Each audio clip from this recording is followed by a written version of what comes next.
before we go any further into AI, we need to talk about change. Because here's the thing, the hardest part of using AI isn't the technology. It's the fact that people don't like changing how they work, even when it's clearly not working. Let me take you back.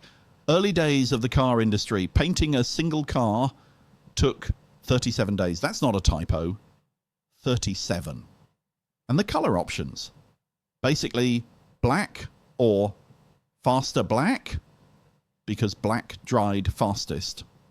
So Ford asked his engineers to fix the problems, and they came back proudly. We've improved it. It's down to 32 days. This is where most companies stop. They tweak the process. They improve it slightly. And they convince themselves that's innovation. But Charles Kettering wasn't most people. He was working at General Motors. And he looked at that same problem and thought, what if the answer isn't shaving 5 days off? What if it's cutting it to 1 hour? People thought he was mad.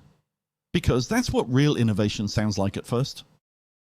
Then he spots something weird. A lacquered tray in a New York shop. It dries fast. Smooth finish. Different chemical makeup. He partners with DuPont. They invent a quick-drying, sprayable, automotive paint. Game changer. But even then, the resistance was massive, because changing the product is easy compared to changing the culture. So Kettering does something clever. He grabs a colleague's car, repaints it during a lunch break, and casually shows it off. It wasn't a lecture, it was a demonstration. And suddenly, what seemed impossible just was. So, why are we telling this story in an AI course? Because this is where a lot of organizations are right now. They're trying to shave 5 days off a process.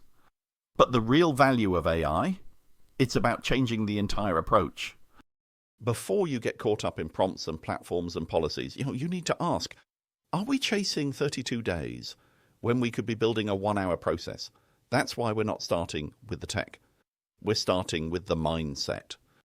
What's your lacquered tray moment? What are you not seeing because you're too focused on tweaking what already exists?